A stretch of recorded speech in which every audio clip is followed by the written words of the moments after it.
Satu Day, what's up, y'all? Hope y'all doing well. Light's kind of bright. Didn't bring my sunglasses because it's kind of rainy. Hell of a week here. So I actually got more time this week than I normally do, so kind of worked out for me. Able to get some stuff done, but man, I'm just gonna tell you right now, I finally got that Sherif folder done. That thing fought me every step of the way. I mean, every step. So I built in the past motorcycles, early 2000s and stuff like that. I used to work at a custom motorcycle shop. Sometimes projects like this, they go together almost on their own, and then other times you're like every step of the way they just fight you. This is that one. It's like every step of the way this thing has fought me. But I think I finally at a point where I'm gonna call it done. Is it ever really gonna be done? Probably not, but it's done for now, right? But I'll get in it in a second. I'm super excited to show you guys that. I'm sure it comes off, right? Yeah. I'm super excited. I gotta put this because I can't even see myself in the. But I gotta wrap up the stuff that I already did. This was I think it's Paul's TMcK. I showed you last week or week before.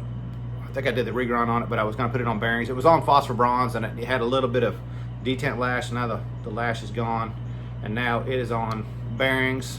So it does what everybody likes to do on their knives. It's the drop shutty thing. So on this one, I was gonna actually take it apart and show you guys, but it's really not worth showing. These scales are contoured, so I can't really bank on this surface and cut the pocket in the titanium, which is what I originally wanted to do.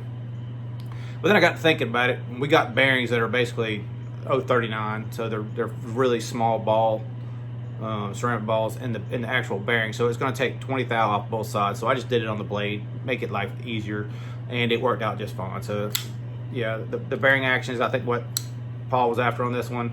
Detent lash is gone, so this is a completely different feeling knife than when I first got it. So hopefully he'll be happy with that. But that's the TMcK for Paul and the bearing conversion. So I don't know that I'm going to do a ton more of this style vinyl lock kind of stuff. Like I might do some. I'll show you in a week or so when I get done with Denise's that kind of vinyl lock. But I'm not going to do any more of these smaller vinyl locks like that. Like I guess it's fine strength wise. I guess I just worry about modifying a knife that's already kind of fairly thin stock blade. Like for me, anyhow, I'm used to the bigger, thicker blade stock, so it's a trust thing going on there, and I don't want to do work that's going to weaken someone else's knife, which essentially putting bearings in that one would make it weaker. I don't think it's going to be used that way, and probably with the regrind, it'd probably break the blade before, honestly, you broke anything in the pivot. But things I think about, like I don't want to destroy someone else's knife, I guess is what I'm trying to say. But that was done, and then who is this? I can't remember who sent these. Brett, that's right. Brett sent these. So this is his. It's the same one I did for Lefty, but it's like someone chopped it down. They made it shorter and then retapped the pocket clip, I guess. It looks to me like they got two different size screws, so they used one of the holes that was for the scale and then tapped into the hole. I'm guessing. I didn't even really pay attention to it, to be honest with you, but I just did a little regrind on it. So that's it for Brett. And then I guess one of Brett's buddies wanted his McNeedy's done. I don't know what was done to his before the, but it was definitely sandblasted and stuff before it came to me. But did a regrind, and he wanted the top swedge done on his too, so we did the regrind and top swedge kind of thing on that one. And that one's done. So the regrinds are actually been good because, like, I'm not gonna say I got rusty, but like you do a little bit get a little rusty, and like even going between those two, like being able to choose the wheel you want to use, do the process you want to do, make everything work smooth, and basically don't have any doubts. Like you have to stay fresh on the wheel. So anybody else got more regrinds, I'm happy to do this for you. It's gonna be $40 a pop. Sorry, self-promotion a little bit. So I'm gonna show you this Sherif knife because it honestly took most of my time doing this. I'll see if I can explain a few problems that I had and continuing to have problems, and well, I'm not gonna make a pocket clip and bother doing that stuff. But all right, so further ado, the Sherif knife. So it's all done now. As you can see, my favorite finishes, which is acid stone washed and lunar oxide and tumbled titanium. It is contoured pretty good, if you can see that. So even here, you can kind of sort of see how it thins and then gets thicker and thicker. So contour all the way around on that one. Hope you can see all that good. The detent on this one didn't end up turning out like I wanted it to. Actually, when it was before I ground the blade, it was fine, and then I'll show you why in a second here. But yeah, I think all the contouring and stuff came out fine. If you remember, I had extra holes. You can see one of those is plugged. There actually is another one, and on this side there's one too. And I guess I grabbed the wrong stock when I made that one. It's the last one I made, and I must have grabbed some stainless steel instead of some titanium. But you know, it was a little small piece of stock, and I didn't even check it, so yeah, my bad. But you can see one of these pins, but the other one kind of hid away, so I was able to hide some of those mistakes with pins. If you have it in person, you might be able to see it. I don't know. I mean, obviously I'm wearing glasses, but I can't even see where the other pin is. Same with the other side. I can't see where the other pin is. So I think cover-up wise, it did pretty well. In general, like I got the drop shutty part of it, like, yeah, that's no problem. This is on bearings, obviously, but and it's got just a touch of lock stick still, not much, but I've found that for me at least, it's hard for me to open it with my thumb. I know some of you guys like to still do the thumb. I'm a bruiser guy, so I like to do the claw, but it's harder with the thumb because it's really not, I didn't really, when I was, you know, as a shaping it and stuff like that and trying to access the lock bar, I didn't think about doing it with my thumb because I always use my fingers like this. So from a finger's point of view, the disengage is fine. I don't know if you can hear it or not. It's just a hair bit of lock stick there. It's not bad, but it's still working in. But yeah, the problems and problems and problems. So you know, I want to show you guys better from top down. So let me stop and do that.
All right, so this is it close up. So hopefully you see it better than what it was a second ago.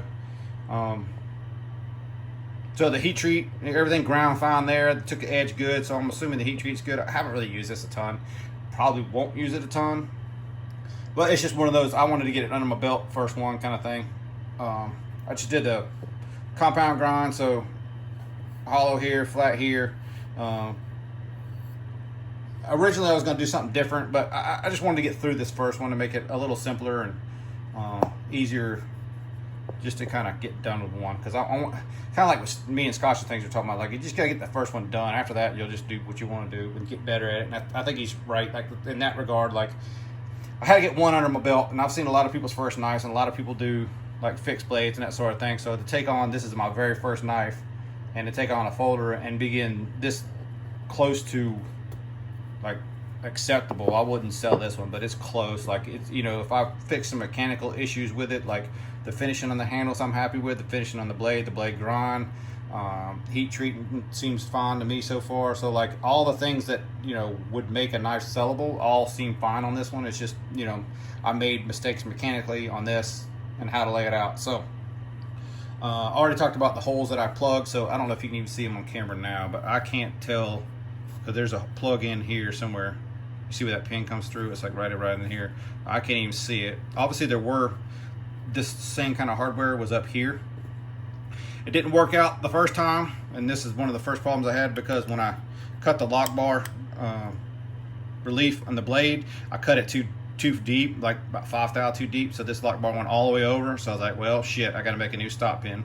Luckily, I made independent stop pins, so I was able to dial this in. So I had to make the diameter of stop pin right here focus. Let's see if the damn thing will focus. Focus. Hopefully y'all can see that. Anyway, this diameter right here I had to change, and now it's floating. So let's see if we can. You probably hear it. Hang on, let's shake it real quick.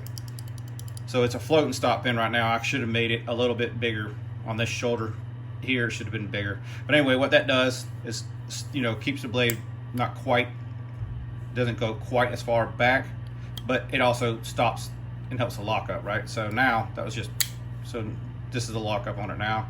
I feel pretty good about the whole. It's not coming off the lock bar, but you do got a little bit of that lock bar stick. So that was problem basically number one with the lock just sitting before it even got done with it.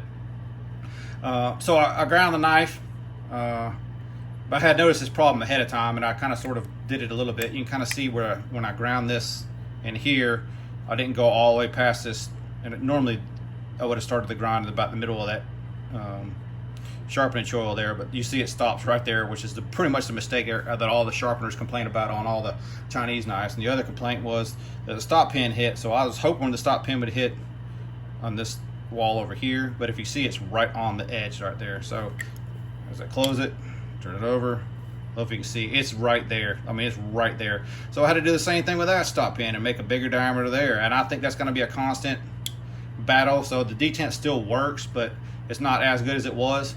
The other thing that happened was I was using a 062 or 16th ball, and I kept pressing these scales together when I was contouring them and doing all this work, and I actually pushed the ball back in this, so it lost the detent that way too. So 2 mistakes I made that way.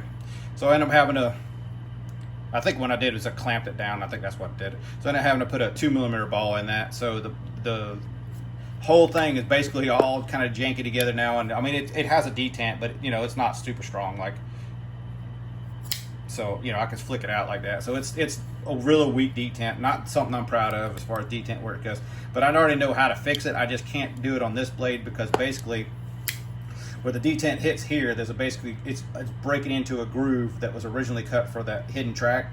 I was trying to make a hidden track stop pin kind of thing, so I just can't fix this one the way I want to fix it, so I'm just gonna leave it as is. It has a detent. It's not great detent, but it's there. And like I said before, when I chose the material for that other stop pin, the one that's kind of the light gray right here, I just grabbed the wrong material. So I probably could go in there, punch that back out, punch another one in, redo all these flats, sandblast it, or aluminum oxide blast it and tumble it and make it blend in like the other ones. But at this point, like, I'm not worried about it. And same thing with a pocket clip. I was going to put a pocket clip on this one, but like at this point, like this is not going to be one of those knives I put in my pocket and carry.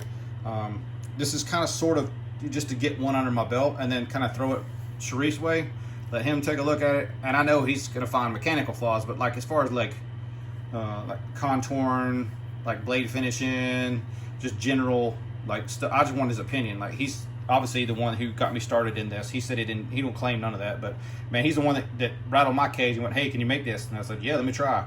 But if I don't want to show you the picture of the drawing he gave me to start with, because it is his drawing and I'm not going to make it public. I don't want nobody else to, you know, take his design and do something with it, i.e. Chinese companies or whatever. But it's his design to show. But this does not look, it resembles the drawing, but it does not look like his drawing, if that makes any sense at all. Like, there's some resemblance of it, but this is supposed to be a collab, right? So this is supposed to be, you know, his ideas, my ideas kind of coming together. So I, you know, honestly, man, I got lazy with the pocket clip. I probably should have made a pocket clip just to say I got the whole thing done, but I got lazy with it, man, honestly, and I just don't feel like doing it at this point. I want to call it done, move on from this one. This is number one. This is never leaving. Even when I send it to Sherif, he's going to send it back to me.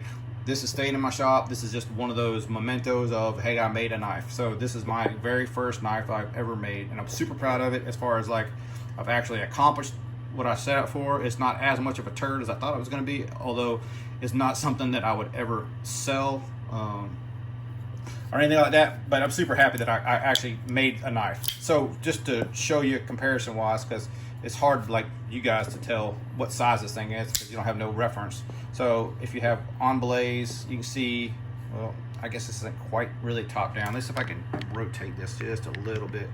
Can we zoom out? There we go. All right, cool. So on blade, so you can see the blade width wise is pretty close. This is a little bit bigger, but the handle wise is, you know, way thinner on this one. So I think you guys with your smaller hands will probably like this style design better. Me personally, I'm working with Sherif to get this one done. I don't know if we're gonna do any more than, you know, when we get the one he wants done. I don't know how much more I'm gonna do. It kind of depends on, I guess, him and you guys, if you guys want one or don't want one or whatever else. But if I'm doing myself, like my own, what I'd like to do, I'd like to have a big bruiser like this. So this is kind of sort of, this is on the smaller end of what I like, and this is more like this is getting into the meat of what I like right here with this size. So I guess that's what I'm trying to say. So if you have an Unuzan, I'm gonna do the trifecta real quick. So let's bring these closer so you can see it a little better. There you go. So you can see it's about, there you go. It's probably about, you know, it swells out more, but like overall it's probably pretty similar handle wise to the Unuzan, but you can see the blade's much taller. Although the grind wise, you look at the hollow grinds, it's pretty close to the same there. And also obviously you got a little bit harder, more obtuse grind here. So that's the Zon. Let's do the SMF. So obviously it's gonna be a little longer than the SMF, but not, actually, you know what, it's not. It's probably, yeah, it might be a hair. You might have a little more, you got a little more girth in the back of this, but just slightly bigger than the SMF, but just pretty close, right? Pretty close to that size. So reference wise, so this is pretty thin, kind of sort of, you know, like if you got smaller hands, this is gonna fit you better. Your bigger hands, this is gonna fit you better. So obviously I have bigger hands, so I prefer the SMF ergos over. And then lastly, let's do a 24, which is probably one of the last knives I have with a Mercado scale. But you can see there the 24 is slightly bigger, but it is like overall wise pretty close to that same. So I'd say 24 Spartan Harsey SMF. You know, it's in that range, right? So I think it's a good size. I'm gonna zoom back in now. It's a good size as far as that goes. So I think we're gonna critique it and make more. See if we can come up with something that maybe somebody wants or maybe somebody don't want. I don't know. Once again, this is not my knife to sell or my design to sell.